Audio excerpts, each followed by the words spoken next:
I'm Greg Tepper. That's Greg Powers. And this is This Week in Cruton. It's This Week in Recruiting. Greg Powers, a Next Level Athlete, over in the Power Zone. Live in the Power Zone. Follow him on Twitter at GPowerScout. Follow Next Level Athlete on Twitter at NextLevelD1. Powers, how you doing? Great. Just happy to be here talking some football. Happy to be in the Dave Campbell's Texas football offices. And going to be really happy to thumb through that magazine. Yeah. Ugh. I thought you were going to say you're happy to be in the Power Zone. Yeah, Power Zone. It's awesome, too. Okay, good. As long as it's not the Greg Powers Memorial. We're going to put up like a plaque. I'm more. In loving It's just memory like of your picture. Be Powers. like, oh no, did Powers die? It'd be like, no, he's around. You know. See, I'm more like the Jeff Traylor Stadium. You know, I want to have still be alive to enjoy my memorial. The honorary Power Zone. All right, let's get into This Week in Recruiting. A lot to get to. You were breaking news a little bit earlier about it with Bryson and Blaine Green heading to Oklahoma State. Let's start with our prospect on the rise. Our prospect on the rise, to the Houston area we go. Houston St. Thomas 2021 quarterback Maddox Kopp has picked up an offer this week. This one from the hometown, University of Houston, and he's got a couple of other offers. Central Michigan was probably the biggest one before this. I think this is fair to say that this is Maddox Kopp's biggest offer to date. It's a big year for quarterback in the state of Texas. I think we're closing in on 25 to 30 names of guys who are in that P5 type of area. And Maddox is one of these guys at around 6'4", 6'5", 210, 215 pounds, who is a big-armed, true I don't want to call him a pro style because he's a pretty athletic kid. I mean, he can do a little bit of running around, and he can also he's a great basketball player. He has some highlights up on his actual football highlight reel where he's dunking a basketball and doing some crazy dunks and that kind of stuff. So he's tricky athletic, but he's also a great academic kid as well. He has Ivy League offers. He has Rice really tracking him very closely. But to pick up that offer from Houston was huge. I think that he could fit in with that Dana Holgorsen offense because he can run a little bit and he has such a big arm. He's the type of quarterback that Holgorsen did really well with when he was at Oklahoma State and at West Virginia before becoming the head coach at UH. Yeah, he certainly looks the part, right? I mean, you're talking about the frame that you want in like a classic quarterback frame. Right. He certainly has that. It's interesting because I think that when people think of Houston area private schools, Houston St. Thomas is up there, but it's not necessarily that one that's top of mind. But this is the guy that I think maybe has an opportunity, especially in his senior year, to really blow up and maybe even see some bigger offers come down simply because he's just starting to emerge on the scene. I track private schools more based on which prospects are at which private schools, so I'm not always the most well-versed on which teams are winning all the games. But if I'm not mistaken, St. Thomas is usually pretty good. Yeah. Oh, yeah. They are certainly. I mean, I feel like I think that they've made it to the state championship games at least a few times. They were 9-4. They were 9-4 last year. They're a team that we have a lot of hope for. They were a semifinalist a year ago and lost to Parish Episcopal. This is St. Thomas is a program that's been around. I just wonder, like, when you think of St. Tom or when you think of Houston area private schools, I think a lot of people think of Bel Air Episcopal. Right. I think a lot of people think of St. Pius. St. Pius, especially they've had some great quarterbacks in the past, but it's interesting. I think Maddox Kopp is a guy that could have even have an even bigger kind of platform going forward. He's one of those guys to really keep a close eye on as quarterbacks come off the board because he kind of brings a little bit of everything to the table, and I feel pretty good about this one because he was my hand pick to go into the top group of quarterbacks. He was the one who I circled in on at the Next Level Athlete Showcase in Houston and said, hey, this guy needs to be in the top group based off of what I saw from him throwing the ball at that camp. And he's continued to progress. He has a big arm. I mean, I'm telling you, whenever people – if colleges would have had a chance to see him in the evaluation period, you might be talking about a guy that had 5-10 offers at this point in the process. Christensen brought up a good point, too. He said this kid has some big old feet, and he really does. You can tell he's not done growing. There's a lot more where those feet came from. He's a big kid, and in addition to this Next Level Athlete video that you're watching, he released like a pro day style workout on June 3rd, and I think that helped him out in his recruiting as well. Let's get to our commit of the week. Our commit of the week is a close personal friend of one of our viewers, Terry Adams. It's Lake Travis 2021 tight end Lake McRee. Lake McRee has bolted the trigger. He is heading to USC. Fight on for Lake McRee. This is a guy that I remember last year. He got injured in the preseason. Is this I don't right? think he had any highlights his junior year. He missed his entire junior year. He was supposed to be a big part of the Lake Travis offense last year. He will certainly be a big part of the Lake Travis offense this year. Missing his junior year did not affect his recruiting all that much, as he had offers from all over the place. He decides to head to the Trojans. Yeah, he was a one-time Texas Longhorns commitment, backed off of that verbal pledge to reconsider new options. He picked USC over schools like Auburn, LSU, Washington, I think were some of the major players for him.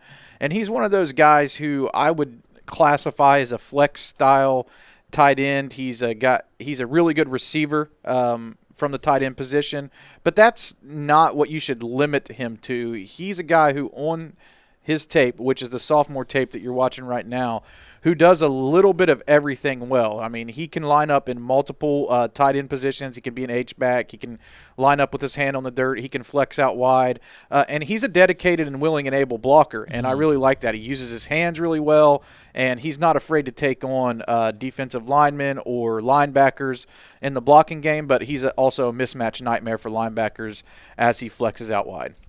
He is certainly going to be a name to know heading forward into 2020. As spoiler alert, Lake Travis will probably be pretty good again in 2020. What? I'm guessing he's going to be their premier target this year. You'd have to think, right? Right. I mean, getting him back, it sounds like he's going to be fully healthy for the 2020 season. So Lake McRee, certainly a name to know. We're talking This Week in Recruiting with Greg Powers, your Next Level Athlete. Follow him on Twitter at GPowerScout. Follow Next Level Athlete on Twitter at NextLevelD1 and get involved with the conversation at hashtag TF. Today, to our Underclassman of the Week, to Arlington we go. Arlington Martin, 2022 defensive end R.J. Cooper. Got a little pat on the head from our own Greg Powers this week. He was named a 4-star prospect and put on the 35-person 5-star watch list for the class of 2022. This is a guy who had a really good sophomore year in 2019. This is a guy that I know you are very, very high on. Well, just watch this very first clip on the highlight tape, and he's just got an extremely quick and explosive first step, racked up a ton of tackles for a loss, gets after the quarterback. And I don't know that a lot of districts do this, but he was the sophomore defensive MVP in his district last year. I don't see that quite often, but I guess that's a really good honor to pick up, to be noted as the top sophomore defensive player in what is considered to be one of the very toughest districts in the Dallas area. He has offers from literally everybody. I just wanted to be able to take this time to be able to talk about him because he's going to be one of the most heavily pursued prospects in that cycle. He's already got offers from Alabama, Ohio State, Stanford, and then in-state he has schools like Texas, Texas A&M, TCU, Texas Tech, and Baylor who have already extended him the opportunity to play at their program. So he quite literally almost has every offer out there. He's a monster up there up front, and you can certainly see. What's interesting to me is he's already got a lot of talent, and I can just see right now, and this is just me. This is a guy that if you can polish up a little bit of the technique, right.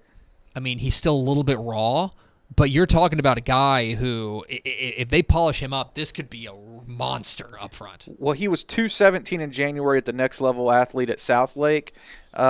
And I bet that we're watched him play here on this highlight tape at about 205. Yeah. So I think that as he grows and matures and adds weight, he's just only going to become stronger, bigger, and better. And I think a lot of Dallas area fans can point to a guy like Jatavion Sanders at Denton Ryan, who's now one of the top prospects in the 2021 cycle, and see his trajectory. He's just going to become a more household name this fall. Yeah, but name one defensive end that Arlington Martin's ever produced. Myles Garrett.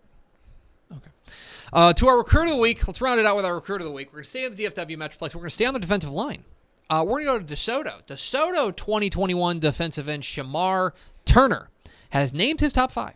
The top 5, Alabama, Georgia, LSU, Texas, and Texas A&M for one of the highest touted prospects in the 2021 cycle, Shemar Turner, the defensive end from DeSoto. And a proud member of the Powers, Greg Powers, Collin County Hitmen from the DCTF that's right. recruit draft. He was the pick for you. Yeah, I really like this kid a lot. I mean, he's very athletic, 6'4", 260 pound.